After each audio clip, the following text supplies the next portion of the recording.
राधा वल्लभ श्री हरिवंश। राधा वल्लभ श्री हरिवंश। राधा वल्लभ श्री हरिवंश। राधा वल्लभ श्री हरिवंश। वृंदावनेश्वरी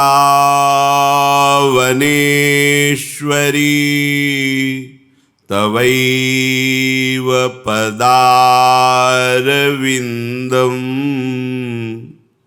प्रेमामृतैकमकरन्द रसौघपूर्णम् हृद्यर्पितं मधुपते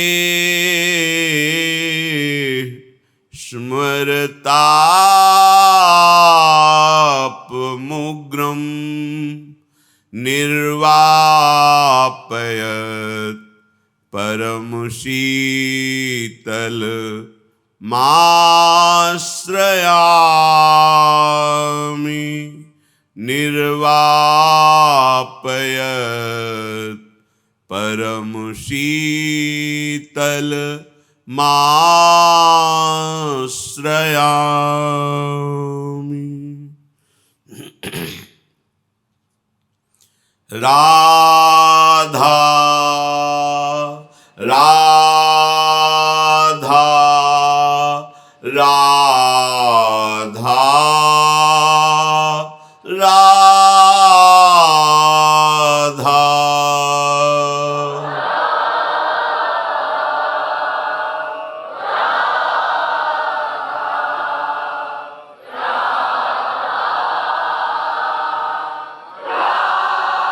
राधा राधा। राधा राधा राधा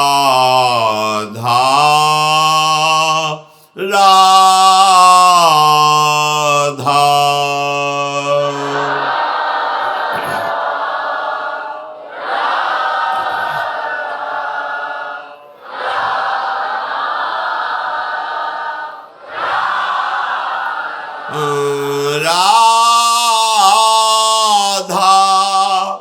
राधा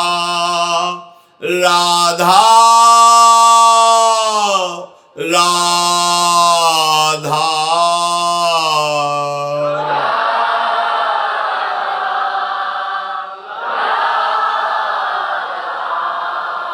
राधा राधा राधा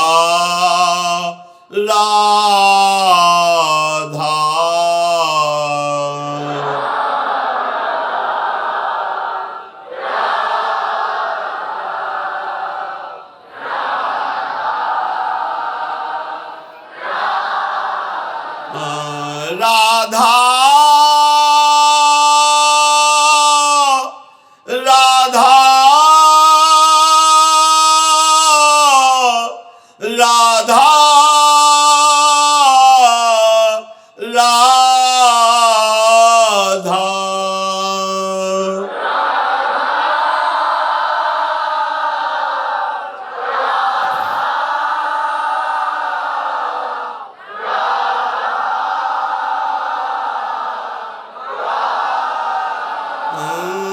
राधा राधा राधा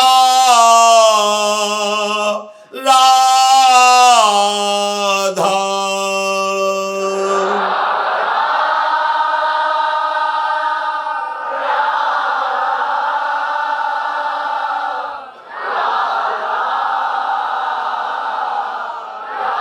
राधा राधा राधा राधा राधा।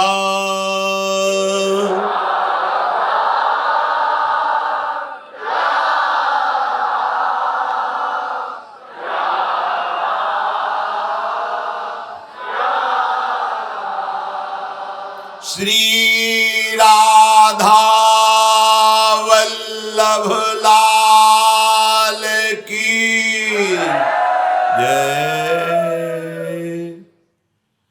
परम सच्चिदानंद घन आनंद समुद्र, प्रेम समुद्र, ज्ञान वैराग्य भक्ति ऐश्वर्य अनंत शक्तियों के स्वामी प्रभु श्री कृष्णचंद्र जी कृपा करके ऐसा उपदेश कर रहे हैं जो हम श्रद्धा विश्वास पूर्वक श्रवण करें, एकाग्र बुद्धि से महत्व रखकर मनन करें और अपने आचरण में उतारें, तो इसी जन्म में हम दुखों से छूटकर परमानंद की प्राप्ति कर लें, भगवत साक्षात्कार कर लें।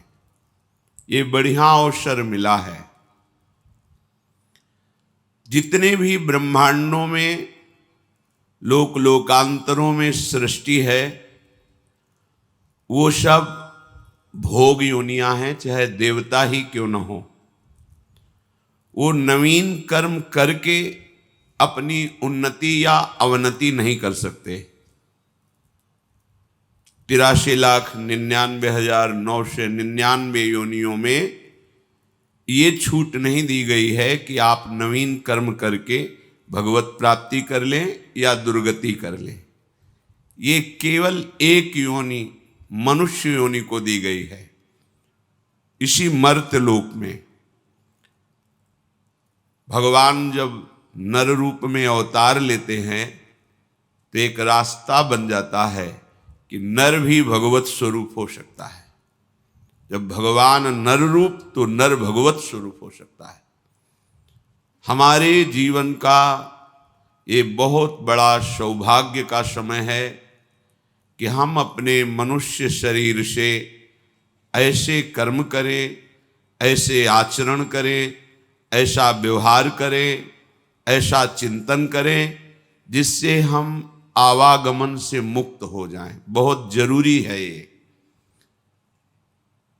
अगर हम इस मनुष्य शरीर से गंदे कर्म करेंगे, गंदे आचरण करेंगे, तो हमें बहुत मलिन योनियां प्राप्त होंगी जहां केवल कष्ट ही कष्ट भोगना है, सुख का लेश नहीं है। और ये शरीर थोड़े दिनों के लिए मिला है। पता नहीं कब हमारे जीवन का अंत हो जाए, और जीवन रहे भी तो स्वस्थ रहे या ना रहे इसका भी पता नहीं। कोई भयानक रोग हो जाए, पूरा चिंतन हमारा उसी रोग के दुख में लिप्त हो जाए तो भी जीवन व्यर्थ चला जाएगा। माया प्रतिपल अपना प्रयास करती है जीव को घसीट कर मलिन आचरणों में लगाने का। यदि हमारे पास अध्यात्म बल नहीं है तो हम माया के आकर्षण से अपने आप को बचा नहीं पाएंगे। और माया का मलिन आकर्षण प्रधान 6 हैं: काम, क्रोध, लोभ, मोह, मद, मत्सर। इन्हीं से सर्वनाश हो जाता है। और ये सबके हृदय पर अपना अधिकार रखते हैं। इनका अधिकार देहाभिमान के कारण है। देहाभिमान भगवत प्रेमी महात्माओं के संग से, उनके वचनों से, उनके उपदेश से यदि हम अपनी उपासना प्रारंभ करें और सांगोपांग करें तो देहाभिमान नष्ट करके संपूर्ण विकारों से मुक्त करके परमानंद का अनुभव हो जाए। यही हमारे जीवन का लाभ है। यदि हमने प्रभु श्री हरि के चरणों का आश्रय नहीं लिया, उनका भजन चिंतन नहीं किया, तो चाहे जितना शुभ कर्म कर लो, ना माया तुम्हें बख्शेगी और ना ही ये कलयुग बख्शेगा। ये बहुत ही बलवान कलयुग है। बड़े बड़े धर्मात्माओं की बुद्धि में भी चूक हो जाने पर अपना प्रभाव दिखा देता है। उसका राज्य है, वो यहां का राजा है और उसने ब्रह्मा जी से वादा किया है। ब्रह्मा जी ने सतयुग, त्रेता, द्वापर, कलयुग चारों को बुलाया और कहा तुम हमारे पुत्र हो। सबके पिता ब्रह्मा जी हैं। हमने स्वर्ग नरक के सब निर्माण किया है, तो आप ऐसा करना कि हमारी व्यवस्था भंग ना होने पावे। तो सतयुग ने कहा हमारे राज्य में हमारे प्रयास से कोई बिरला ही बच जाए तो नरक जाएगा, नहीं जाएगा। द्वापर ने, त्रेता ने कहा जो बड़े भ्राता सतयुग कहते हैं हमारा आचरण इन्हीं का अनुगमन करेगा, अर्थात हमारे भी राज्य में कोई भूल चूक से नरक चला जाए तो बात अलग की है।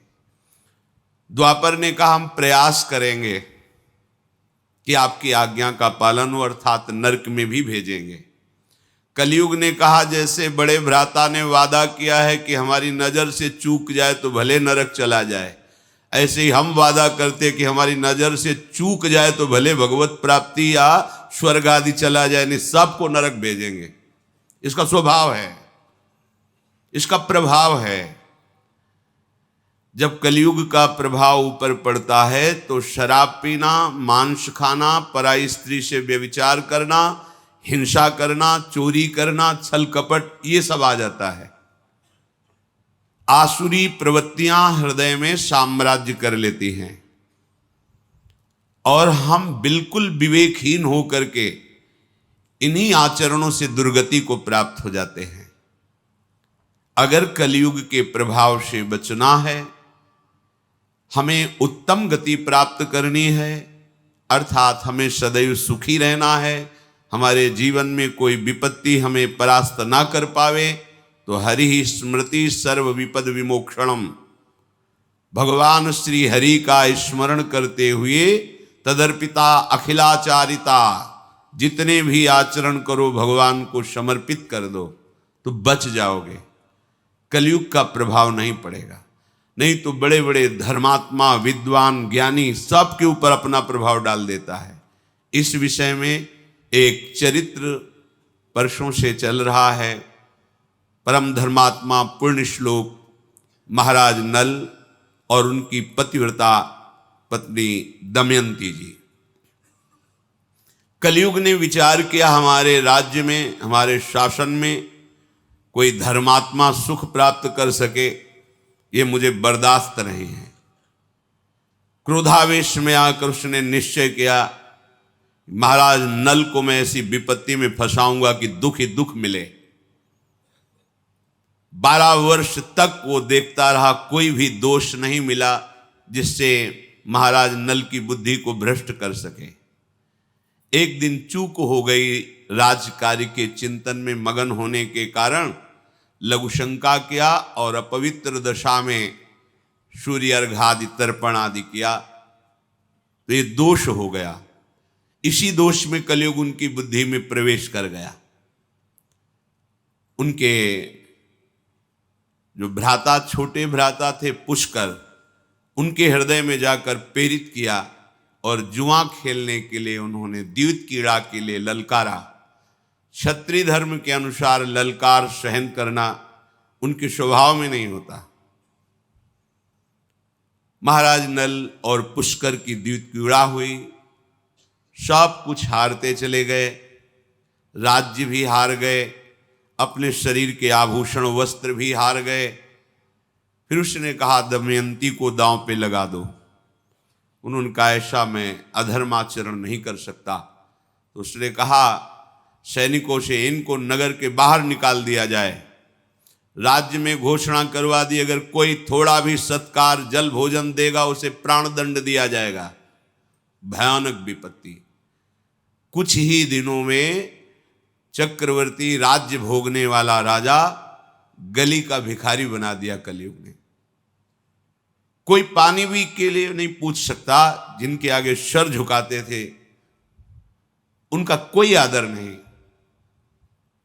नगर से निष्कासित वन में जब भयानक, जहां सिंह, रीछ, भालू आदि नाना प्रकार के जीव जो पीड़ा पहुंचाने वाले हैं, वहां उन्होंने विचार किया कि हमारी पतिव्रता पत्नी मेरे कारण दुख को क्यों प्राप्त करे।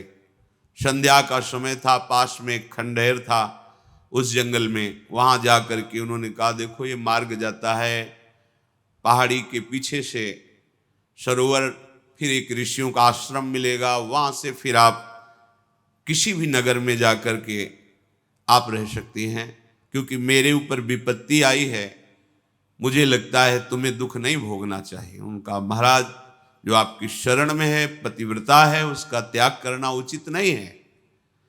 उनका, ये तो हमने आपको ऐसे बता दिया, मार्ग आप शयन कीजिए।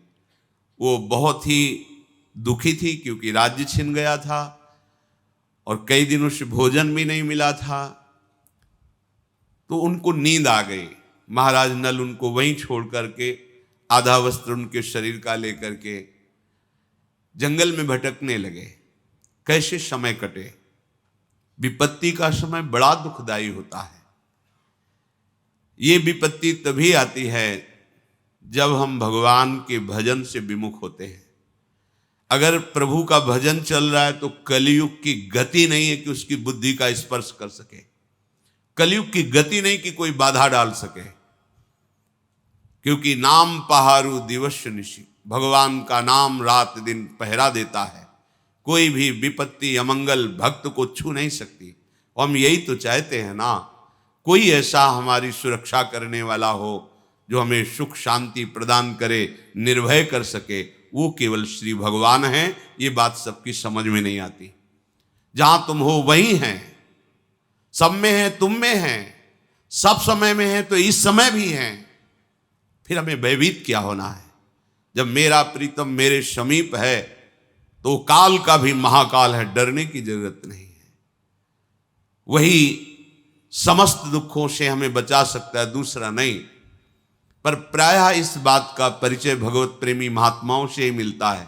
नहीं तो अज्ञान के कारण हम केवल इतना ही समझते हैं कि हम खूब कमाएंगे और सुखी हो जाएंगे, पर यह पता नहीं कि हमारे द्वारा कैसे कैसे गंदे आचरण होते हैं, अधर्म आचरण होते हैं, जिनका फल बड़ा भयानक हो जाता है।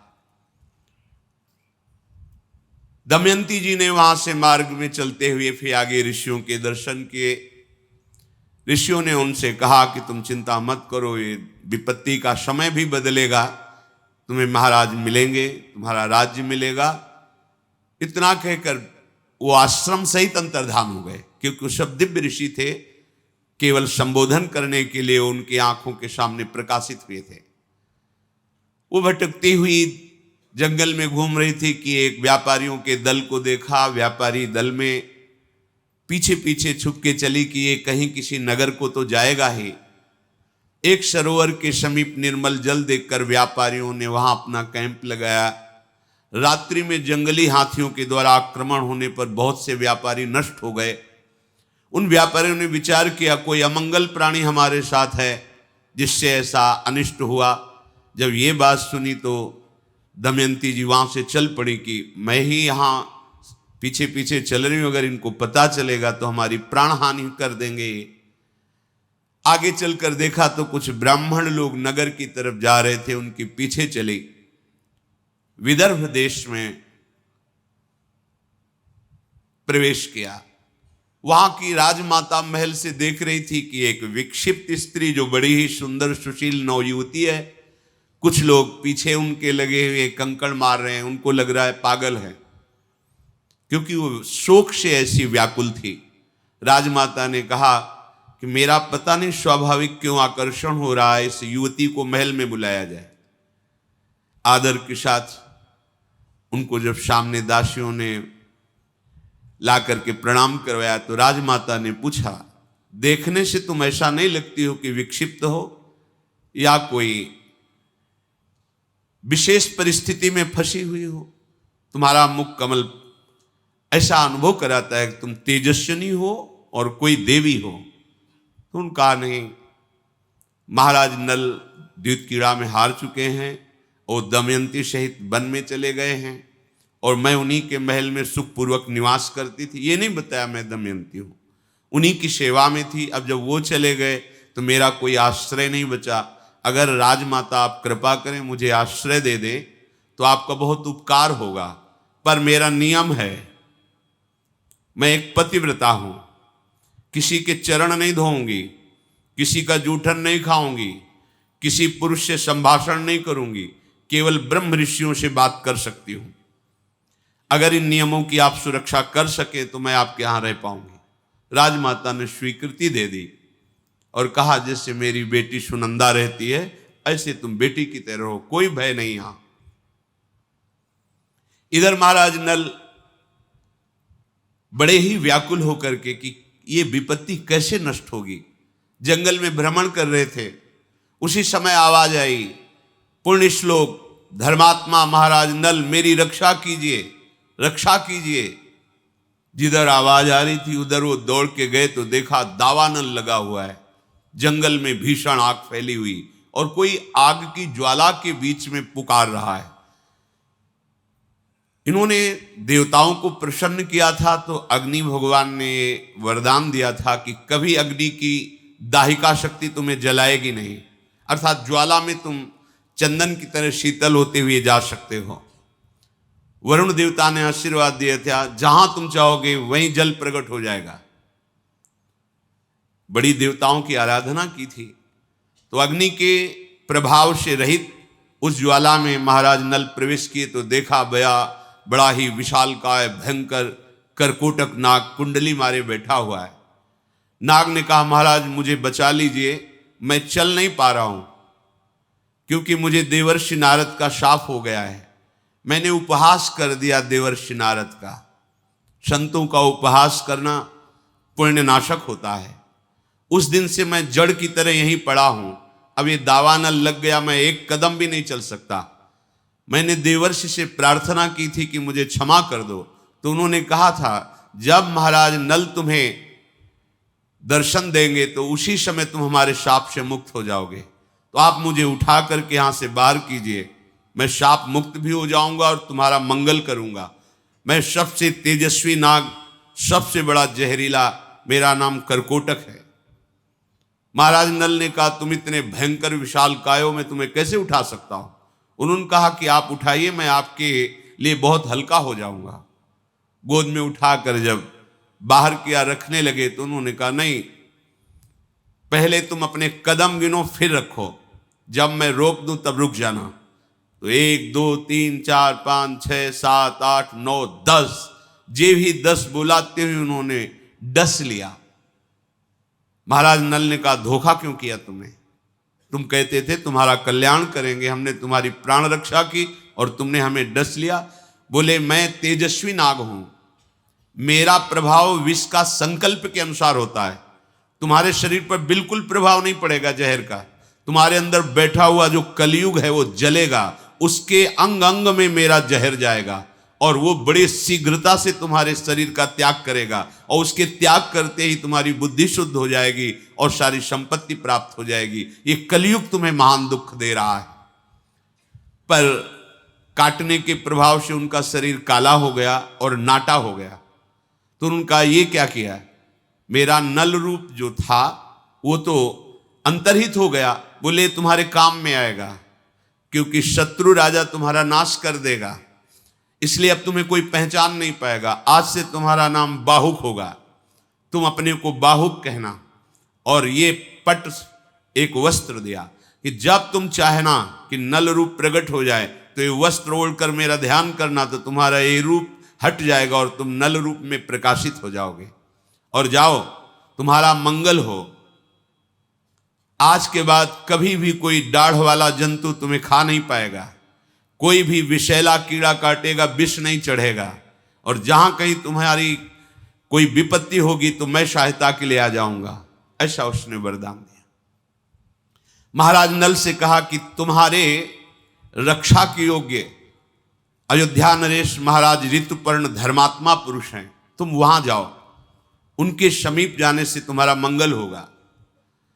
बाहुक अर्थात महाराज नल राजा ऋतुपर्ण के समीप गए और कहा, महाराज मैं समस्त कलाओं में प्रवीण हूं, विश्व में कोई अश्व विद्या का ऐसा ज्ञाता नहीं जो मेरे समान हो।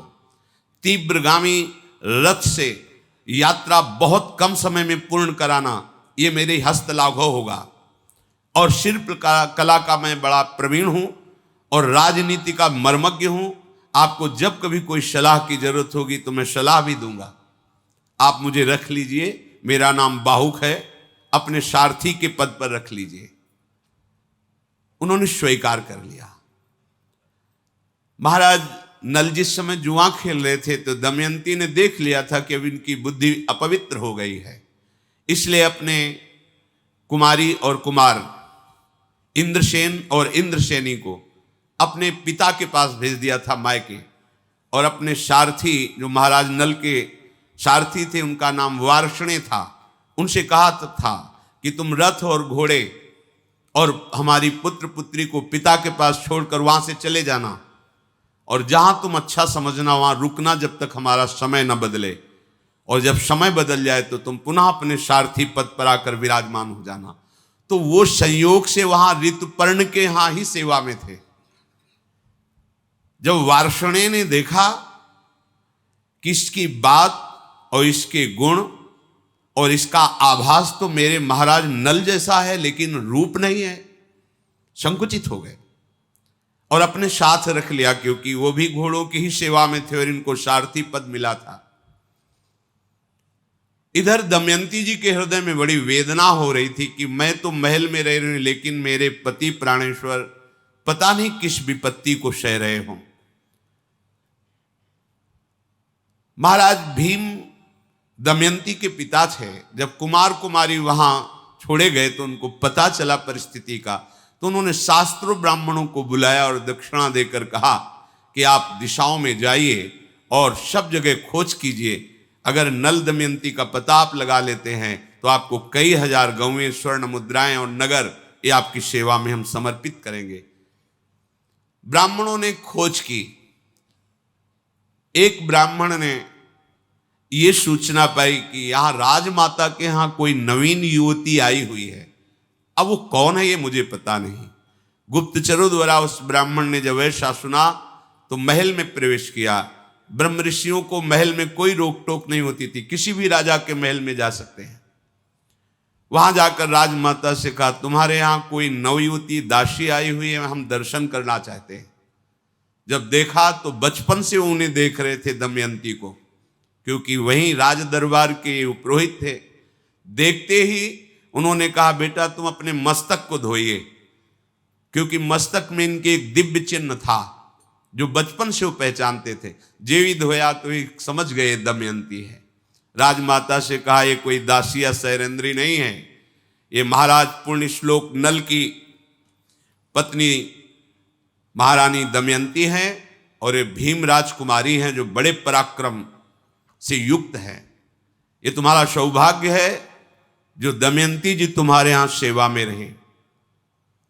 ये परिचय प्राप्त करके वो तो बहुत प्रसन्न हुई कि हमारा अत्यंत सौभाग्य है, और मुझे पता है कि दमयंती तो मेरी बहन की ही पुत्री निकली, मेरे द्वारा कोई त्रुटि नहीं हुई, अर्थात दासी की तरह हमने व्यवहार नहीं किया। ये बड़ा कृपा रही जो हमारी बुद्धि ऐसी रही। अब बेटा तुम बिल्कुल निश्चिंत रहो, ये महल तुम्हारा, संपत्ति तुम्हारी। उन्होंने कहा, नहीं, अब हमें अपने पिता के पास जाना है, क्योंकि मुझे महाराज नल की खोज करनी है। ब्राह्मण के साथ पिता के पास पहुंचे। पिता ने उन्हें बड़ा आदर सत्कार किया। दमयंती जी ने अपनी माता के समीप जाकर अपने हृदय की बात कही और कहा कि हम चाहते हैं कि कुछ गुप्त रूप से ब्राह्मण भेजे जाएं, जिनको मैं श्लोक सिखाऊंगी और हर सभा में, हर नगर में जाके श्लोक का गायन करें। ब्राह्मण जन जाकर सभा में या नगर की गलियों में वो श्लोक गाते। जब कोई उत्तर नहीं मिलता तो और नगर में चले जाते। ऐसे ही ब्राह्मण अयोध्या पहुंचे और ऋतुपर्ण की सभा में जब श्लोक गाया तो वहीं बैठे हुए बाहुक रूप में महाराज नल थे। सभा से बाहर निकले और एकांत में उस ब्राह्मण से मिले, उस श्लोक का उत्तर दिया। दमयंती ने कहा था, जो शब्द बोले जाएं वैसे ही शब्द हमारे सामने कहा जाए, मिलावट ना की जाए। संदेश वाहक को इतना चतुर होना चाहिए कि शब्दों में अपनी मिलावट नहीं होनी चाहिए, नहीं भाव बदल जाएगा।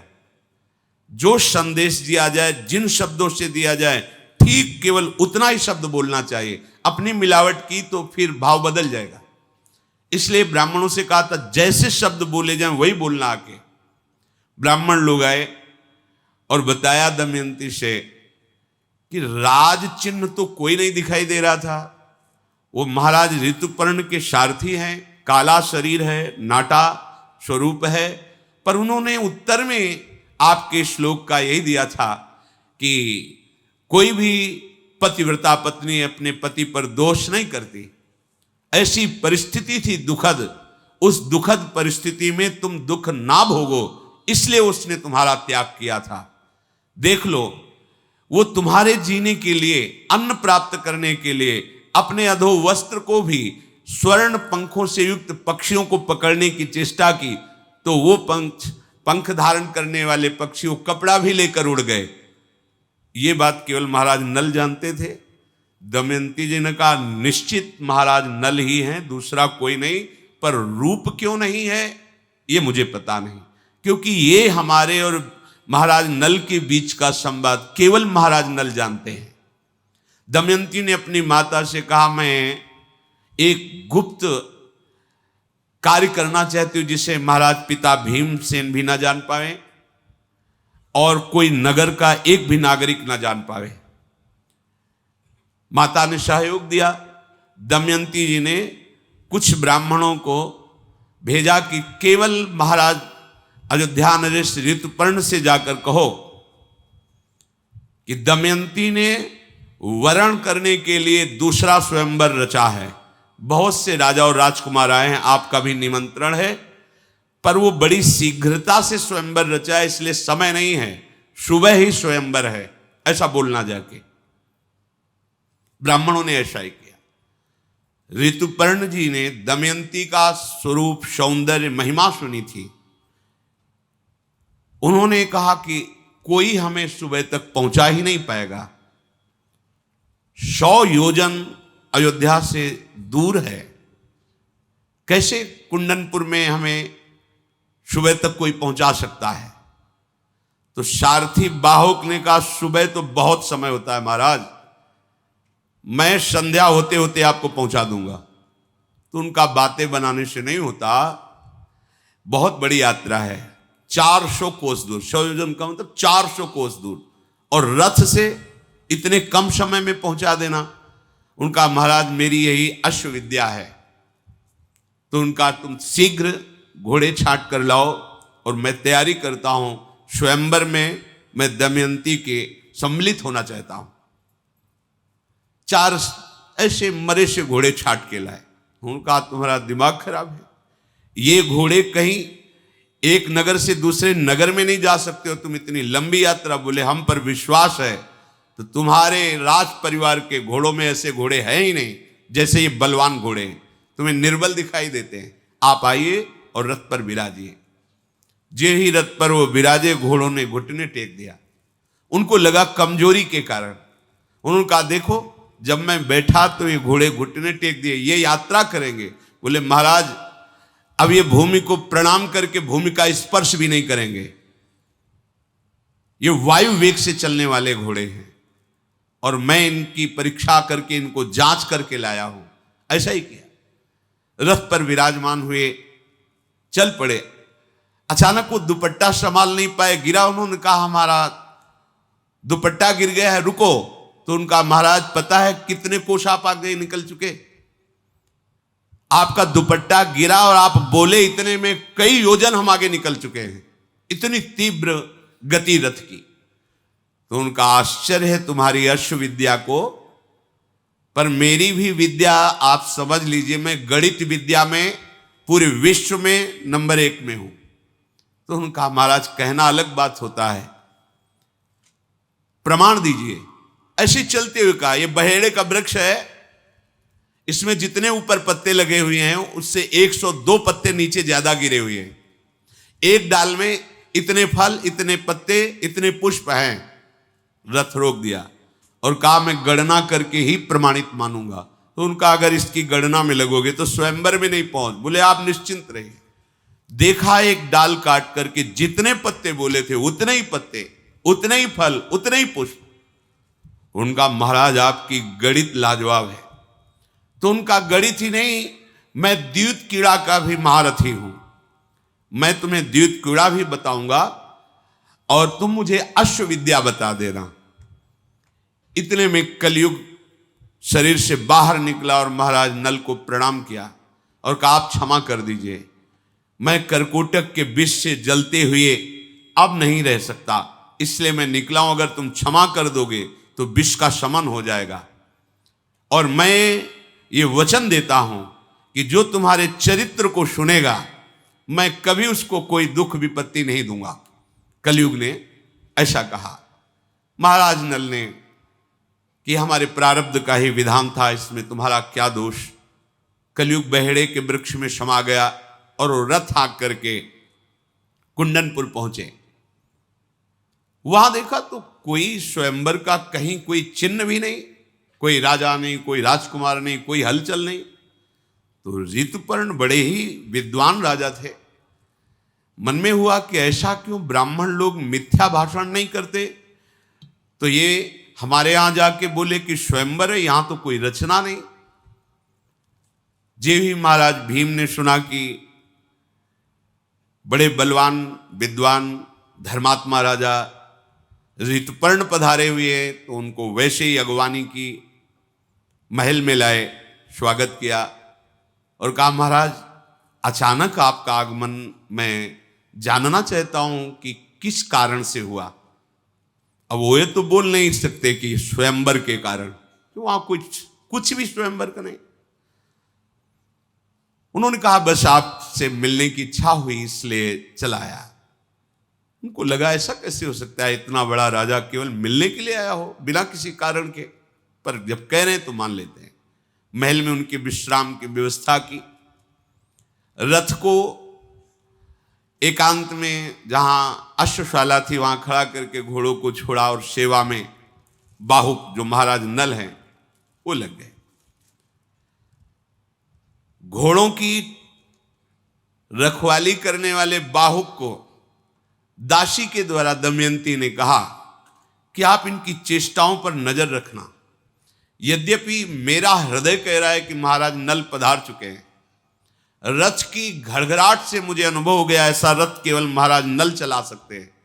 पर यहां 3 दिखाई दिए, एक महाराज ऋतुपर्ण, दूसरे वार्ष्णे और तीसरा वो जो काला और नाटा।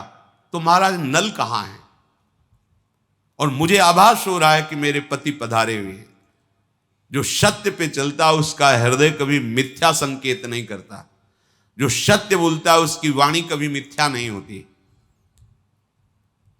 जो पातिव्रत धर्म से युक्त है वो अपने पति के सामीप्यता का आभास निश्चित कर लेती है। दमयंती जी ने अपनी दासी से कहा कि आप जाकर के इनकी चेष्टाओं पर नजर कीजिए। ये महाराज ऋतुपर्ण के सारथी के रूप में जो है, क्या मेरे महाराज नल हैं? पर महाराज नल तो बड़े तेजस्वी गौरांग बदन और ये काले रंग के। विश्वास मेरा कहता है ये महाराज नल है, पर प्रमाण कहता है कि नल नहीं है। मुझे प्रमाण चाहिए। दमयंती बोली दासी से, केशनी तुम मेरा एक काम करो, ये छोटी छोटी बाहों वाले जो कुरूप रथवाहक हैं इनके निकट जाओ और मैं जैसे शब्द बोल रहे हूं वही बोलना। मधुर वाणी से पूछना तुम्हारा कुशल है। साथ ही उनके नेत्रों को देखना, उनकी चेष्टाओं को देखना। और फिर मुझे मेरी जो शंका है कि मेरे महाराज नल हैं पर बाहरी प्रमाण नहीं है, फिर मैं जैसा विचार करूं फिर वैसा तुम करना। इनके सामने एक बात कहना कि जब एक ब्राह्मण ने ऋतुपर्ण की सभा में श्लोक सुनाया था तो तुमने उत्तर दिया था, तुम उस विषय को कैसे जानते हो? वो दूती बड़ी सावधानी से गई और बाहुक को प्रणाम करके बोली, तुम्हारा कुशल हो, तुम स्वस्थ हो, तुम्हें यात्रा में कोई विघ्न तो नहीं हुआ? मैं आपको देखकर बहुत प्रसन्न हूं, पर हमारी जो स्वामिनी है दमयंती, वो ये जानना चाहती कि जब ब्राह्मण ने अयोध्या में श्लोक गायन किया और आपने उत्तर दिया, आप उसको कैसे जानते हैं? आपने उत्तर क्यों दिया और उस उत्तर के रहस्य को आप कैसे जानते हैं? और जब स्वयंवर की बात हुई तो आप इतनी शीघ्र यहां आ गए, ऐसी अश्वविद्या आपको कहां से प्राप्त हुई? या तो महाराज नल में है, या महाराज नल जिसको शिक्षा दे दें उसमें है। आप इन दो बातों का उत्तर दीजिए। बाहुक बोले, वो वार्षणे हैं जो महाराज नल के सारथी हैं, और उनको तो जानती अयोध्या नरेश हैं, और मैं उनका सारथी हूं। मैं अश्वविद्या में महाराज नल से बिल्कुल कम नहीं हूं, सारथी के कार्य में बड़ा निपुण हूं। मैं ये नहीं बता सकता कि मुझे विद्या कहां से प्राप्त हुई है, पर मैं महाराज नल से कम नहीं हूं। मुझे वेतन देकर ऋतुपर्ण ने अपनी सेवा में रखा है। और जो तुम श्लोक की बात कह रहे हो, तो मैंने किसी से सुन रखा था, इसलिए मैंने उत्तर दे दिया। क्योंकि कोई पतिव्रता पत्नी को क्यों त्यागेगा जब तक वो भारी विपत्ति में नहीं होगा? भारी विपत्ति में भी उसके सुख को निमित्त बना करके त्यागा होगा, इसलिए मैंने वो श्लोक गान कर दिया। वो आकर के दमयंती से बोली कि आपने जो प्रश्न किया था उसका उत्तर ऐसा उन्होंने दिया है। हृदय में बहुत वो जल रहे कि अभी कोई हमें संकेत नहीं मिल रहा कि हमारे महाराज नल हैं, पर मेरा हृदय कहता है कि मेरे महाराज नल हैं। कहा एक बार जाओ और कहो क्या उस पुरुष का एक कर्तव्य था कि जो प्राणपण से समर्पित शरणागत हो उसका त्याग कर दे किसी भी विधान से। दासी गई और जाकर के कहा कि जो शोकाग्नि में वैसे ही व्यथित थी, असहाय थी, तो क्या उस पुरुष को अपनी शरणागत स्त्री का त्याग करना उचित था? ये दमयंती जी ने प्रश्न किया है आपसे, क्योंकि आपने उस पुरुष के विषय में बोला है, तो क्या उस पुरुष को उचित था? तो उनके आंसू चलने लगे। उन्होंने कहा कि उसके हृदय में कितना बड़ा विचार दुखद आया होगा। वो किंकर्तव्य विमूढ़ हो गया था, उसके ऊपर कलयुग का प्रभाव था। कई कारणों से उन्होंने अपनी प्रिय पत्नी का त्याग किया, ना कि क्रोध से, ना कि दोष दृष्टि से। जिसके वस्त्र अपहरण कर लिए गए, जिसका राज्य अपहरण कर लिया गया, जो भटक रहा है, दुखद परिस्थिति में, वो अपनी पत्नी को कैसे दुख देने की बात सोच सकता है? इस परिस्थिति में पत्नी को दुख ना मिले इसलिए उसने त्याग किया था। दमयंती जी ने जब ये उत्तर सुना तो उनका महाराज के सिवाय बात कोई कह नहीं सकता। फिर जाओ, उसकी परीक्षा करो। अब की बार कुछ बोलना मत, बस खड़ी रहना। जब वो कोई कार्य करे तो उसके कार्य पर दृष्टि रखना। उनको बोलो कि हमारे यहां कोई भूखा नहीं रह सकता, तुम आए हो, थक गए हो, भोजन पाइए, पर सब कच्चा लेके जाना, कुछ भी पका नहीं होना चाहिए। और जब वो पकाएं तब तुम थोड़ा सा निकाल कर मेरे पास ले आना और उनकी पकाने की विधि को देखना। वो आग्रह करें तो भी उनको जल और अग्नि, ये दो की सुविधा मत देना। तुम्हें जो जो लक्षण दिखाई दे वो अक्षरशः मेरे से आके कहना। दमयंती के ऐसे कहने पर उनकी दासी केशनी वहां गई और बाहुक से कहा कि हमारे यहां भूखा कोई नहीं रह सकता, महाराज तो महल में पा रहे हैं, आप स्वयं बना लीजिए। कुछ फल और कुछ रांधने की वस्तुएं जो भोजन में वो रखी और कहा आप स्वयं अपने अनुकूल बना लीजिए, आपको कैसा अनुकूल पड़ता है वो आप अपने अनुकूल बना लीजिए। पात्र रख दिए, भोजन रख दिया, ना किसी पात्र में जल ना कोई अग्नि। बाहुक ने ऐसे पात्रों को स्पर्श किया, जल भर गया, क्योंकि वरुण देव का आशीर्वाद था तुम जैसे ही जल का चिंतन करोगे वहीं जल प्रकट हो जाएगा। खाद्य पदार्थों को धो करके और जे ही चढ़ाया और अग्नि का चिंतन किया तो अग्नि प्रकट हो गई। बिना कोई लकड़ी ईंधन के अग्नि स्वयं प्रकाशित हो रही है। इन चेष्टाओं को देखा, आश्चर्यचकित हो गई और वो अपने हाथ से अग्नि को संभाल रहे हैं। हाथ में कोई अग्नि जल नहीं, क्योंकि उनका वरदान था जितना जल चाहिए उतना ही जल प्रकट हो जाता था। आश्चर्यजनक बात कि उनके हाथ में जो फूल स्पर्श हो जाए कभी मुरझाएगा नहीं, मसल दे तो भी फूल मसलेगा नहीं और सुगंधित और खिल जाएगा। पुण्यात्मा पुरुष थे। ये अद्भुत लक्षण देख करके वो शीघ्रता पूर्वक आई और दमयंती जी से कहा कि बाहुक की ये चेष्टाएं हमने देखी है। उनकी चेष्टाओं में दमयंती जी ने पूरे महाराज नल की शक्ति को देखा कि ये पावर तो केवल महाराज नल को प्राप्त है।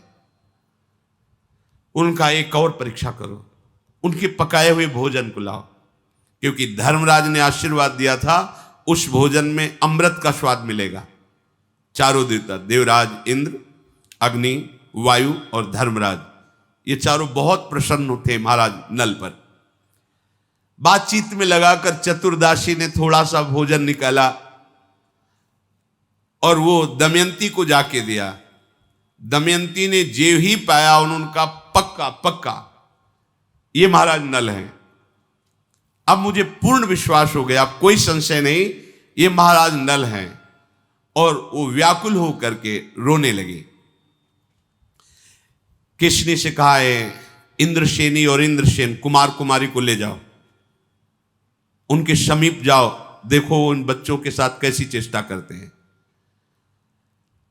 इंद्रसेना और इंद्रसेनी को जो ही समीप ले गए, महाराज नल जो बाहुक रूप में थे कई वर्षों बाद अपने बच्चों को दौड़ पड़े,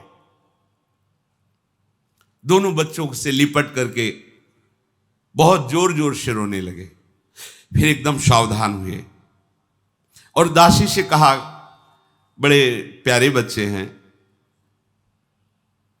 मैं अपने बच्चों से बिलग हूं, इसलिए इन बच्चों को देखकर मुझे अपने बच्चों का प्यार आ गया, इसलिए दुलार किया।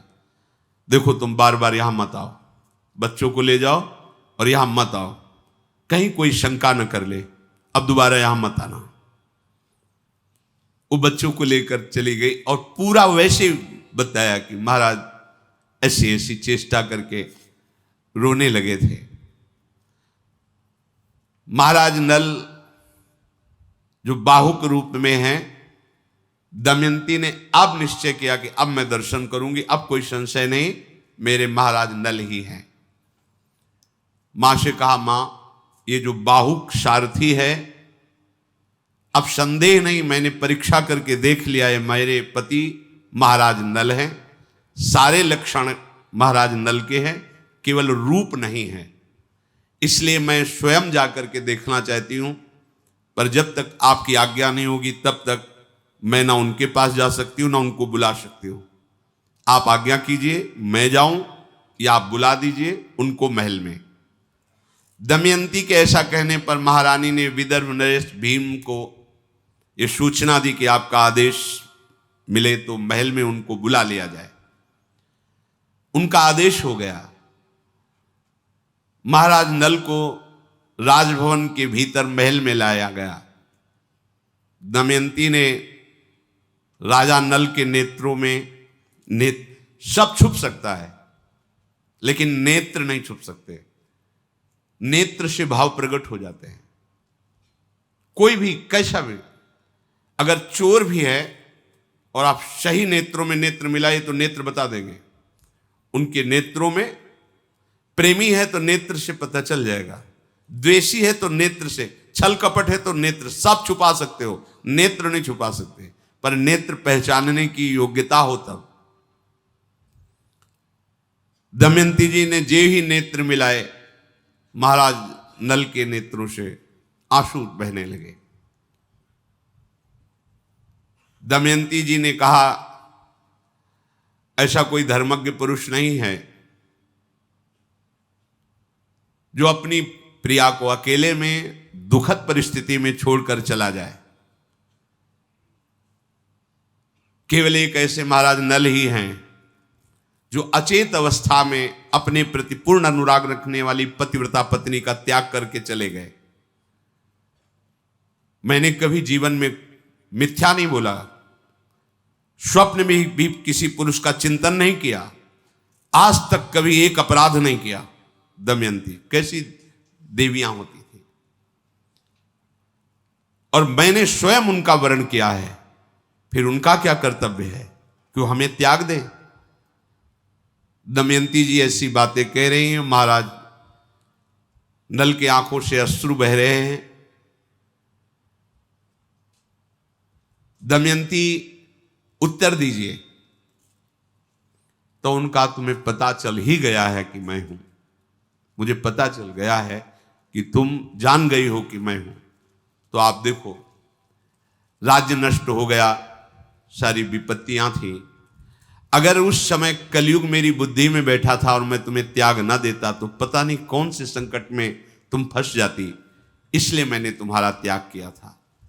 मैंने धर्म से चल करके, तपस्या के द्वारा कष्ट सह करके कलयुग को परास्त कर दिया है। अब हमारे दुखों का अंत हो गया है। ये पापी कलयुग जिसकी भी बुद्धि में बैठ जाता है उसका सर्वनाश कर देता है। इसने मेरा सर्वनाश कर दिया। मैंने तो कुछ किसी का बिगाड़ा नहीं, पर ये बैठ करके हमारा, ये युग धर्म का प्रभाव है। एक ही उपाय है जिससे इसके प्रवाह से आप बच सकते हो, ये बहा के ले जाएगा। कलयुग केवल नाम आधारा, सुमिर सुमिर नर उतर नहीं पारा। यदि नाम जप करोगे तो तुम्हें कलयुग का प्रभाव परास्त नहीं कर पाएगा। ये अपने प्रवाह में प्रवाहित, मान लीजिए बड़ी दुर्गति होती है, ये तो जीवन की बात है, मरने के बाद जो गति होती है, आप उसको ये मत समझिए कि नहीं नहीं कोई नरक नहीं, कोई गति दुर्गति नहीं होती, तुम्हारे कहने से नहीं होगा। यहां तुम अपराध करते हो तो जेल मिलती है ना, पहले तुम्हारी पिटाई होगी, फिर तुम्हारा मुकदमा चलेगा, फिर सजा सुनाई जाएगी, आजीवन कष्ट भोगोगे। एक गलती का फल आजीवन। तो जैसे कहा जाता है कि हजारों वर्ष तुम्हें नरक भोगना पड़ेगा।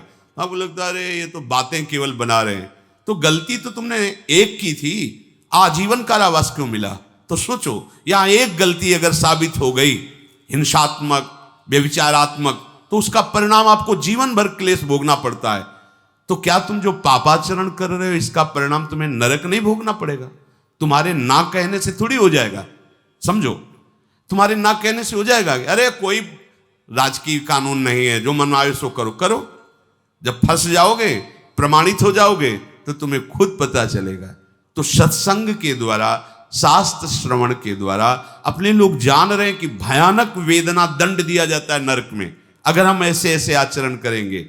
और ये आचरण करवाने में समर्थ है कलयुग, इसका प्रभाव है। बच सकते हो तो केवल भगवान नाम से।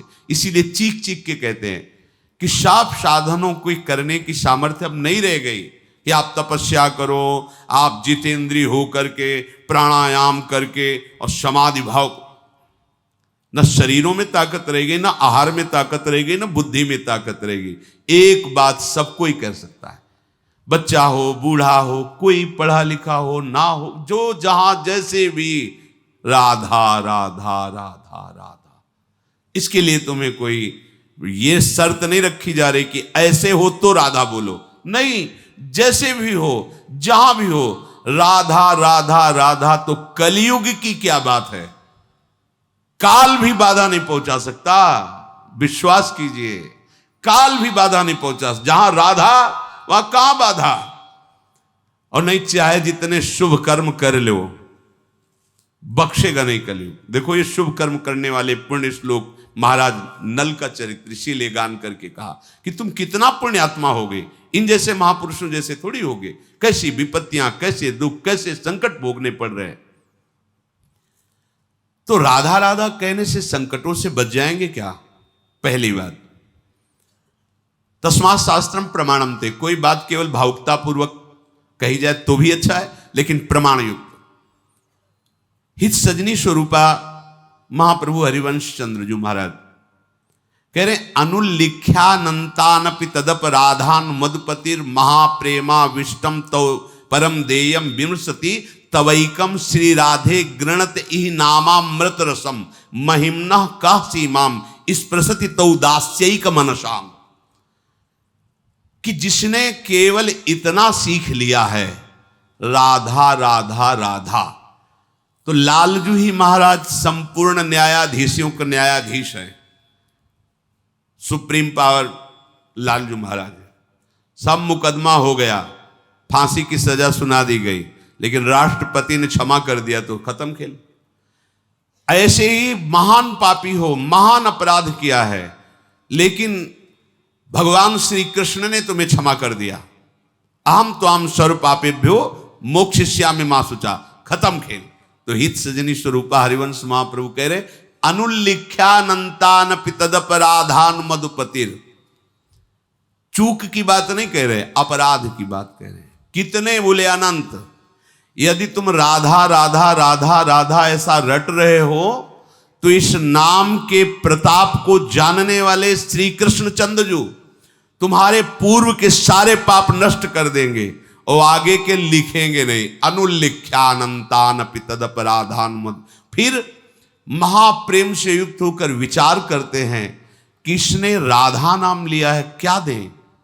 तो ये माईक वस्तुएं राधा नाम के बराबर थोड़ी हो सकती है।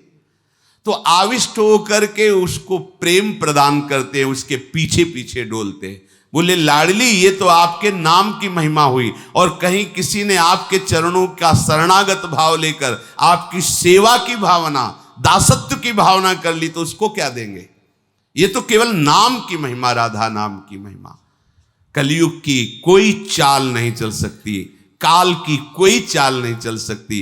जब आप राधा राधा राधा राधा रटेंगे ना, तो राधा नाम का एक प्रभाव है। जैसे हमारी राधा किशोरी का स्वभाव है, ने कहूं न रिस कहूं भूल हूं न होत सके, ऐसे एक प्रभाव है राधा नाम का। प्रगटित प्रेम प्रकाशम सकल जंतु शिशिरीकृत चित्तम गत कल तिमिर समूहम निर्मल अकलंक उदित जग चंद्रम। कलयुग की कोई भी चाल राधा नाम जापक के ऊपर नहीं प्रभाव डाल पाएगी। और प्रगटित प्रेम प्रकाशम, हृदय में प्रेम को प्रकाशित कर देगा। ऐसा ज्ञान का चंद्रमा शीतलता प्रदान करते हुए उदय होगा, कोई भी अज्ञान की आकर्षणकारी मायामयी वृत्तियां आपको परास्त नहीं कर पाएंगी। विशद चंद्र तारा तने शीतल किरण प्रकाश, अमृत सींचत मम हृदय सुखमय आनंद रास। सुखमय आनंद रास सकल जन शोक हर, समुझ जाए शरण ते डरत ना काल डर। दियो दान तिन भय द्वंद दुख सब घटे, नित नित नव नव प्रेम कर्म बंधन कटे। कटे कर्म बंधन संसारी, सुख सागर पूरी तति भारी। विधि निषेध श्रृंखला छुड़ावे, निज आलय बन आन बसावे। ओ आलय बन बसत संग पारस के, आयस कनक समान भयम। मांगो मन मनसी दास अपनी करी, पूरन काम सदा हृदयम। हो गई बात, श्री जी के पास पहुंच गए। राधा राधा राधा, जितने भी श्वासें हैं, कोई भी हो कहीं भी हो, इससे सहज अमृत में बात नहीं मिल। राधा राधा राधा, कोई भी बाधा स्पर्श नहीं कर सकती। गरजते हुए तुम्हारा जीवन व्यतीत होगा, गरजते हुए। हरिवंश भरोसे भय निडर और नित गर्जत हरिवंश बल, ये बल प्रकट हो जाएगा तुम्हारा। हा हरि रा राधा वा वृंदावन सा सहचरी। नहीं तो अभी तो 5000 के ऊपर ही कुछ वर्ष में, मतलब अभी घुटने के बल भी कलयुग नहीं चल रहा। 4,32,000 वर्ष की आयु है, जवानी में इसके क्या होगा।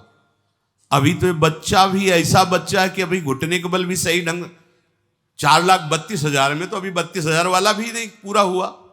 4,32,000 वर्ष की आयु है, अभी तो 5,000 कुछ वर्ष हुए होंगे कलयुग को लगे हुए। थोड़ा तो लाख में पहुंचने दीजिए, फिर देखना भाव भ्रष्टाचारा सब संसारा, धर्म सुने नहीं काना, कलिकाल बिहाल किए मनुजा, नहीं माने को अनुजा तनुजा। आने तो दो, ये मत सोचो कि अगला जन्म होगा तो हम भजन करके सिद्ध हो जाएंगे। बिना भजनानंदी सिद्ध महापुरुषों के आश्रय के भजन होता ही नहीं। भजन कोई छोटी मोटी बात नहीं। और कलिकाल का जैसा प्रचंड रूप बढ़ता चला जाएगा, ये सब अपने को नहीं मिलेगा।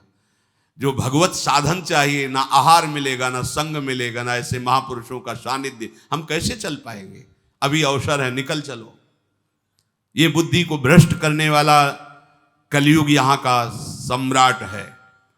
अगर बच सकते हो तो केवल भगवान नाम से, दूसरा कोई उपाय नहीं, कोई उपाय नहीं। जगह जगह वर्णन किया गया। कृतयुगे ध्यायते विष्णुम त्रेतायाम यजतई मखई द्वापरई परिचर्यायाम कलौ तद्धरि कीर्तनात्। अन्य युगों में ध्यान की महिमा, पूजा सेवा की, यज्ञ की महिमा, लेकिन कलयुग में एक ही बात केवल बचा सकती, नाम जप। नाम, दूसरा नाम जप करो, नाम कीर्तन करो, नाम गुणगान करो। महाराज नल ने कहा दमयंती जी से कि मैंने अपने उद्योग से, तपस्या से कलयुग को परास्त कर दिया, अब हमारे दुखों का अंत ही है, ऐसा समझो। आप हमें क्षमा करना। कोई भी प्रेमी अपने प्रीतम पर क्रोध नहीं करता, उसकी चेष्टाओं में दोष दर्शन नहीं करता। अर्थात आप हम पे दोष मत देखो कि हमने तुम्हारा त्याग किया है, तुम्हारे सुख के लिए तुम्हारा त्याग किया है।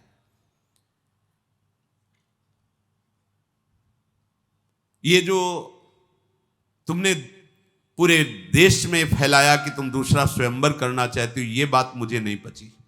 महाराज नल ने कहा, क्या ऐसे पवित्र हृदय वाले को दूसरा स्वयंवर करने की बात भी सोचनी चाहिए। ये बात सुन करके दमयंती जी कांप गई। और उनका तुम्हें पता होना चाहिए, ये कहीं सूचना नहीं कि मैं स्वयंवर कर रही हूं। ये केवल आपको लाने के लिए, केवल आपके महाराज ऋतुपर्ण के पास, ये ना यहाँ हमारे पिता को पता है, ना पूरे देश को किसी को पता है। ये केवल आपको पता है और महाराज ऋतुपर्ण को, क्योंकि ऋतुपर्ण आएंगे तो आप आएंगे, इसलिए मैंने ये बात कही थी। वस्तुतः यहाँ कोई स्वयंवर नहीं, किसी को सूचना नहीं गई है।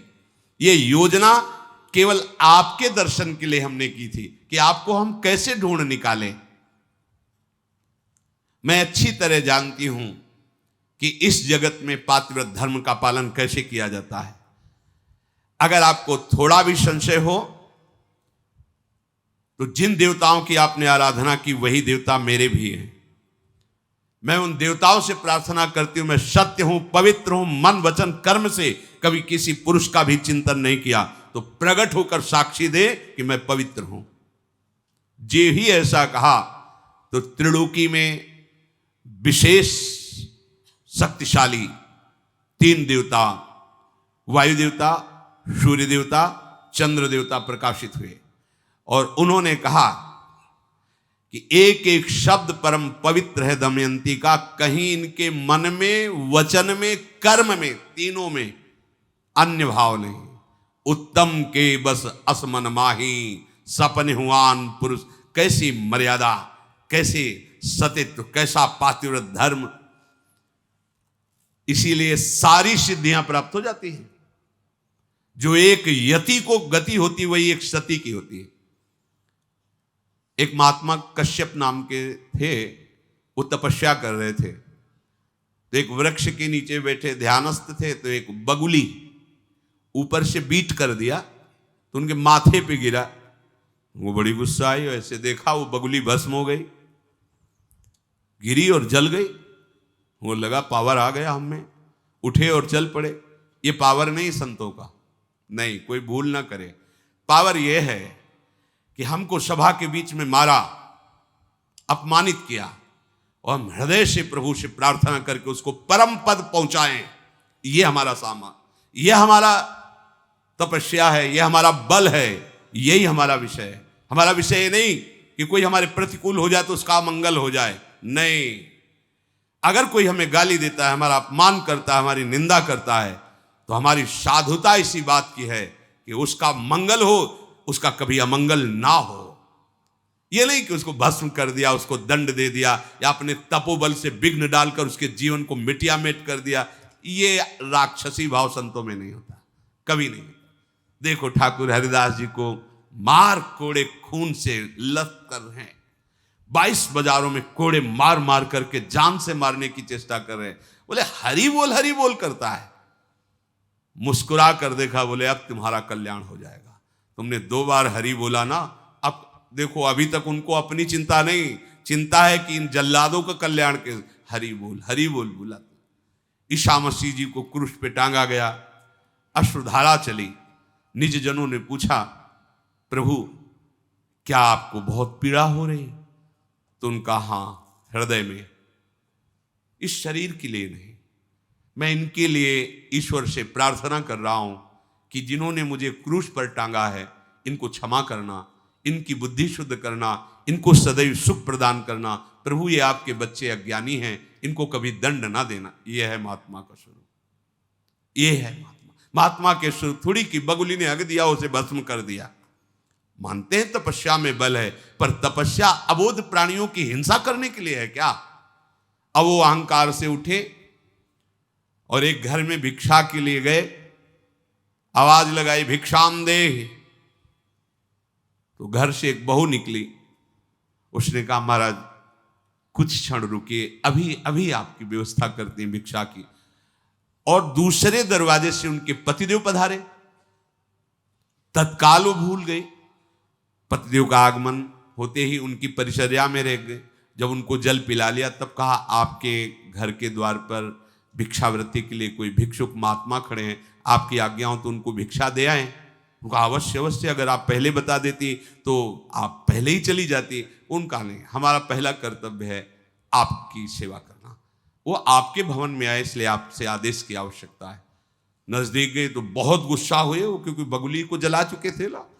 उन्होंने इतना विलंब कैसे हुआ? तो उनका महाराज मैं एक पतिव्रता हूं, मेरे लिए मेरे पति से बढ़कर कोई नहीं है। अगर आपको भिक्षा देने आई तो उनके भवन में आप आए, इसलिए मेरा आपके प्रति आदर भाव पति के भवन में आने के कारण है। और मेरे पति पधारे तो मैं उनके स्वागत में उनको बैठाया, जल पिलाया, फिर आदेश लेकर। तो मुझे जानती नहीं हो? तो जानती हूं। वो पेड़ की बगुली मत समझ लेना। उस देवी ने कहा वो पेड़ की बगुली मत समझ लेना कि तुम गुस्सा से देखोगे भस्म हो जाओ। अभी तुम बच्चे हो, अभी तुम्हें पता ही नहीं तपस्या किसे कहते, धर्म किसे कहते। एक अबोध प्राणी को भस्म करके तुम अपने को सिद्ध समझ। होश उड़ गए उनके, क्योंकि वहां कोई था नहीं। अब तो घबरा गए, हाथ जोड़ा और कहा देवी तुम तो एक घर की बहू हो, श्रृंगार की हुई, ना कोई तपस्या, ना तुम कैसे जानती हो? बोले मुझे तीनों कालों का ज्ञान है, केवल अपने पति की आराधना करने पर। मैं अपने पति को भगवान मानती हूं, मन वचन कर्म से उनकी सेवा में रहती हूं, कभी मिथ्या छल कपट नहीं करती, इसलिए मुझे पूरा तीनों काल का ज्ञान है। क्या हुआ है, क्या हो रहा है, क्या होगा, तीनों का ज्ञान है। अभी तुम अबोध हो, तुम्हें ज्ञान की आवश्यकता है। कहां जाऊं? बोले जाओ, एक व्याध हैं, उन व्याध के पास जाओ, वो तुम्हें बताएंगे कि ज्ञान किसे कहते हैं। व्याध हमें ज्ञान देगा? ब्रह्म ऋषि वो। बोले जाओ तो तुम। वहां गए तो शुरू था, कितने किलो चाहिए? बोले आधा किलो।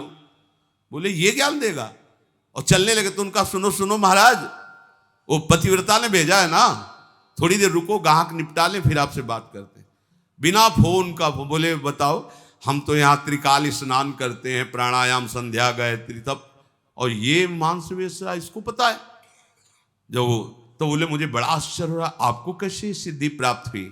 बोले मैं अपने माता पिता को भगवान मानता हूं, 8 पहर उनकी सेवा करता हूं, व्याध कुल में जन्मा हूं, इसलिए कुल का कर्म करता हूं, कोई हिंसा नहीं करता हूं, कोई झूठ छल कपट नहीं करता हूं।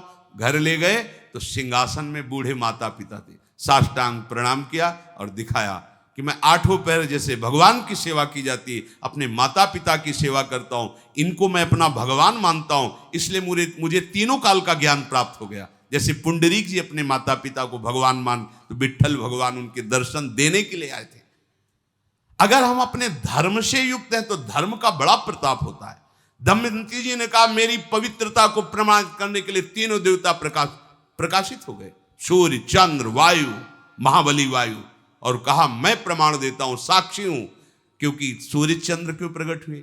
रात्रि में भगवान चंद्र की साक्षी रहते, दिन में भगवान सूर्य, और दिन रात्रि दोनों के साक्षी वायु देवता होते हैं। वायु के बिना जी नहीं सकता कोई, इसलिए प्रधान 3 देवता प्रकट हुए और कहा आज तक मन वचन कर्म से दमयंती जी ने कभी किसी और का चिंतन ही नहीं किया।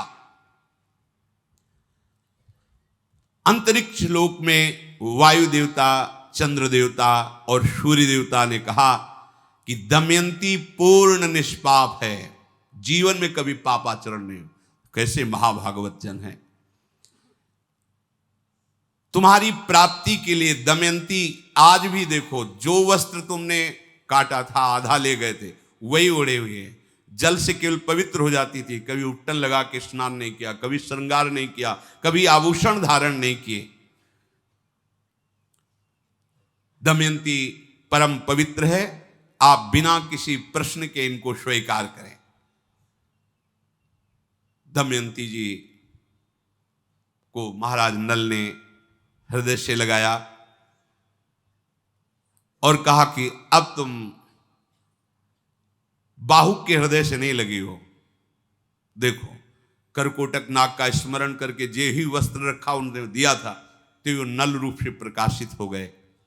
नल रूप जे ही प्रकाशित होया, दमयंती जी ने बहुत प्रसन्न होकर के अपने पिता माता से कहा आज हमारे मनोरथ सफल हो गए हैं। जैसे चंद्रोदय होने पर शीतलता छा जाती है, ऐसे पूरे नगर में उत्सव मनाया गया। दमयंती के माता पिता ने बड़ी सेवा की दोनों की, इसलिए फिर उन्होंने अनुमति मांगी कि अब मुझे अपने राज्य जाना है।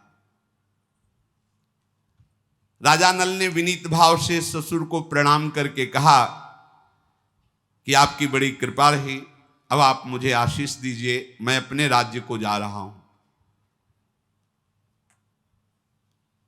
जो विपत्ति में सहयोग करे वही रिश्तेदार, वही मित्र, पर प्राय ऐसा कम होता है।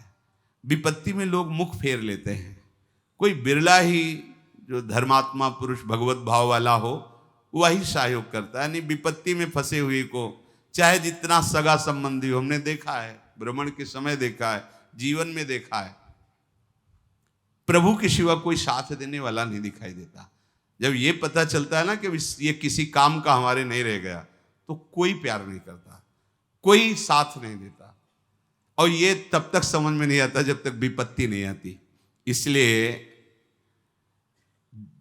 बड़े बड़े संतों ने कहा है कि विपत्ति बहुत बड़ा मित्र है, जो असली चेहरा संसार का दर्शन करा देता। जो थोड़े दिन होए हित अनहित या जगत में जान परे सब। कौन वास्तविक मेरे से प्यार करता है ये पता चलता है विपत्ति में। महाराज आपने विपत्ति में मेरा सहयोग किया,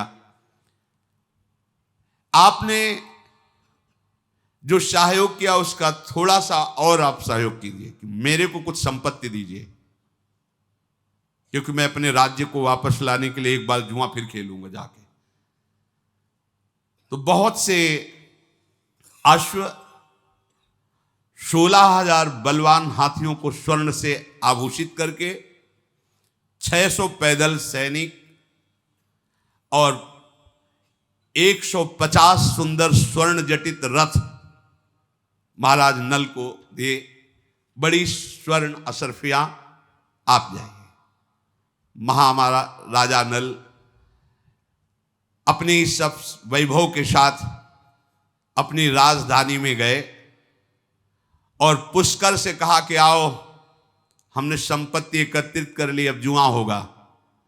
तुमने छल के द्वारा मुझे हराया था, अब मैं धर्म के द्वारा तुमसे विजय प्राप्त करूंगा। उसने कहा महाराज बड़ी बड़ी बातें मत करो, अभी तो सब कुछ हार के गए थे, खेल तब होगा जब इस दांव में दमयंती को भी लगाओगे आप। महाराज नल ने कहा दमयंती मेरे प्राण संपत्ति सब एक दांव में, और तेरे प्राण और राजधानी, राज परिकर, राज खजाना एक दांव में, एक ही बार का पासा पड़ेगा। मैं अपने प्राणों सहित दमयंती, पूरा वैभव तुम्हारा, चाहे मार देना या सुरक्षित रखना ये तुम्हारे ऊपर बात। तुम्हारे प्राण, तुम्हारा राज्य, खजाना, ये सब मेरा, एक दांव, जो जीते। अब तो पूरी सभा में जो दबे हुए महाराज नल के वफादार जन थे, सब हां खेलना पड़ेगा इसे, क्योंकि ये धर्म कहता हुआ है कि जो हारा है वो कभी भी आकर ललकारे तो उसको दांव देना चाहिए, खेल खेलना चाहिए। ये धर्म का विषय है। पुष्कर आओ तुम अब हमारे सामने, अगर तुम द्वित कीड़ा नहीं खेलना चाहते तो आओ, हमारे तुम्हारे द्वंद्व युद्ध होगा, जो विजयी होगा वो सब संपत्ति का अधिकारी बनेगा। उसने कहा महाराज तो तैयार कर लो दमयंती को हमारी दासी बनाने के लिए, क्योंकि वो देख चुका था कि सब कुछ जीत चुके हैं।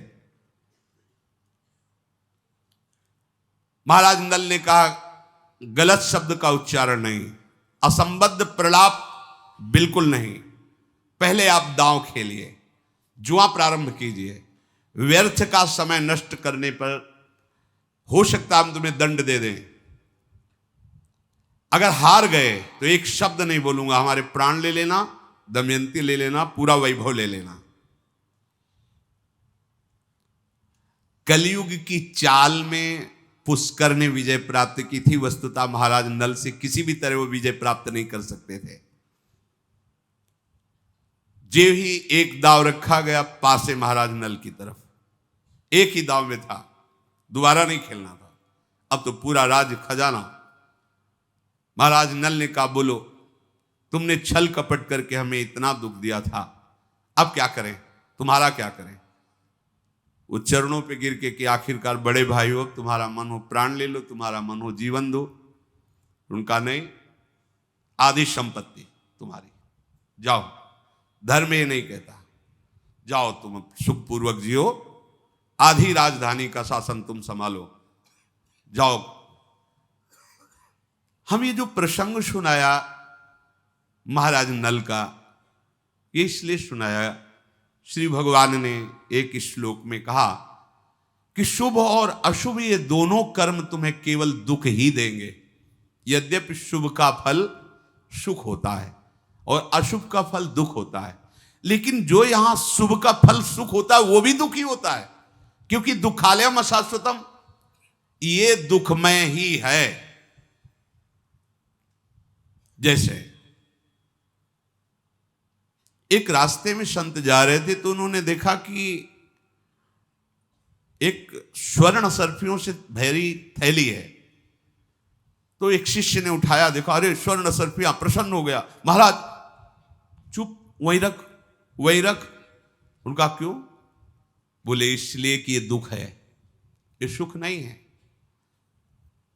बोले महाराज गली गली रोटी मांगने से अच्छा है सर्फिया पास रहेगी, जिसको आदेश करेंगे वो भोजन देगा। बोले दुख है।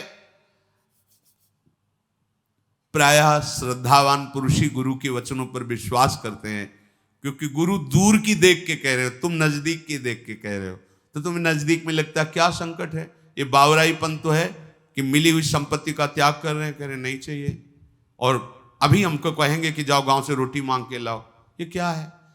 गुरुजनों की बात पर यदि विश्वास होगा तो परिणाम में आप समझोगे, मार्ग में हो सकता है आप न समझ पाओ। उन्होंने शिष्य से कहा तुम देखना चाहते हो कैसी विपत्ति है ये, कैसा दुख है ये। बोले प्रभु मुझे तो सुख ही नजर आ रहा है, इसमें क्या दुख नजर आ रहा है? बोले छुप जाओ झाड़ियों में, थोड़ी देर नाम जप करते हुए देखना ये कैसी विपत्ति है। 4 घोड़सवार निकले वहां से, उन्होंने देखा थैली, उतरे, अरे उसमें स्वर्ण सर्फिया है। बोले यार तो फिर तो आनंद आ गया, अब हम यहीं रुकते हैं, आज यहीं खान पान होगा। सुनो तुम जाओ बाजार और अच्छे अच्छे पदार्थ लाओ, कुछ पेय पदार्थ लाओ, खाया पिया जाए, फिर यहां से चले गए। बोले 2 लोग रुको, 2 लोग जाओ। तो 2-3 असरफियां उससे ले ली, ढेर सारी असरफियां, 2 लोग, उनके पास अस्त्र शस्त्र भी थे। वो गए लेने, दोनों ने विचार किया ये 4 हिस्से लगेंगे, अगर 2 लगे तो कैसा रहेगा? बोले बढ़िया, वो ऐसा करते हैं जहर मिला देते, उनके भोजन हम लोग पा लेते, कह देंगे हम लोग तो पाया है, आपके लिए लाए हैं, दोनों में जहर मिला देते, वो दोनों पाएंगे, मरेंगे, आधा आधा हो जाएगा। बोले पक्का। ऐसा ही किया, उसमें हलाल जहर मिला दिया। इधर दोनों बोल रहे कि अगर 2 हिस्से लगे तो कैसा रहेगा? बोले बढ़िया रहेगा। बोले आते ही सूट कर देना, वो कर देंगे, ठीक। वो भोजन में 2 के लिए जहर मिला के ला रहे मारने के लिए, और इन दोनों ने आते ही दोनों को गोली ठोक दी, दोनों उधर मर गए, नजदीक गए, बोले अभी तो मरी गए हैं, भोजन पा लेते हैं, फिर आराम से चलते हैं। बढ़िया पेय पदार्थ और भोजन पाया, दोनों वहां मर गए। गुरु ने कहा देखा, चारों मर गए। देखा, ये है विपत्ति, और ये जब तक पड़ी रहेगी कितनों की जान ले लेगी।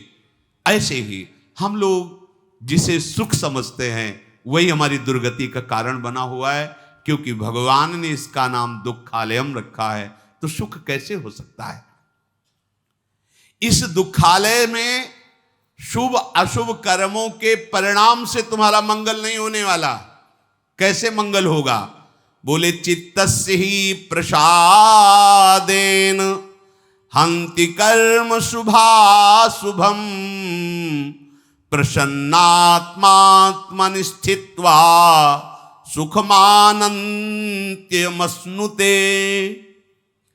जब कोई मनुष्य अपने चित्त को प्रभु के चरणों में, उनके नाम में लगाता है, उसका हृदय पवित्र होने लगता है, और उसके शुभ और अशुभ दोनों कर्म नष्ट हो जाते हैं। ये बात महामहिमामयी है, इसके सामने कोई बात नहीं। चित्तस्य ही प्रसादेन हंति कर्म शुभाशुभम। अशुभ कर्मों को तो हम बाधा समझते हैं और शुभ कर्मों को नहीं समझते हैं। नहीं, बिल्कुल वैसे ही शुभ कर्म बाधा है जैसे अशुभ कर्म है। अशुभ कर्म लोहे की जंजीर है, शुभ कर्म सोने की जंजीर है। तो सोने की जंजीर में खंभा में बांध दिया जाए, चाहे लोहे की जंजीर में, बात तो दुख तो दोनों में है। कैसे नष्ट होंगे शुभ अशुभ कर्म? जिसका चित्त प्रभु से जुड़ गया है, तो प्रसादेन हृदय में प्रसन्नता जागृत होती, पवित्रता जागृत होती है, और भगवत भजन हंति कर्म शुभाशुभम, शुभ अशुभ कर्म का नाश कर देता है। ये बात पकड़ो भाई। आप जहां भी जाते हैं, जहां भी किसी संत महात्मा के पास, किसी तीर्थ में, किसी भगवत विग्रह के दर्शन हेतु, या कहीं किसी डॉक्टर या किसी झाड़ फूक, कहीं भी एक ही उद्देश्य होता है, दुख की निवृत्ति हो जाए। आप सच्ची मानो, कहीं भी जाओ, अगर आपका चित्त भगवान से विमुख है, तो शंकर सहस विष्णु अजतो ही सकहि न राखि राम कर द्रोही।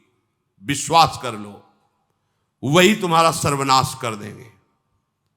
भगवान से अपने चित्त को जोड़े बिना तुम्हें कहीं शांति नहीं मिल सकती। कुछ भी करके देख लो, तुम्हारे शुभ अशुभ कर्म तुम्हें दंड देंगे ही।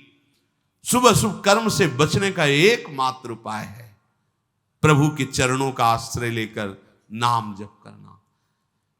हंति कर्म शुभाशुभम। आगे कह रहे, लक्षणम तू प्रसादस्य यथा तृप्तः सुखम स्वपेत निवाते वा यथा दीपो दीपेत कुशल दीपिता। जैसे अच्छे अच्छे भोजन को पाकर तृप्त हुआ मनुष्य आराम से सोता है, ऐसे ही जब कोई खूब भजन करता है और उसके शुभ अशुभ नष्ट हो जाते हैं तो उसका मन चंचलता रहित होकर, कामना रहित होकर विश्राम को प्राप्त हो। पायो परम विश्राम राम समान प्रभु नाही को।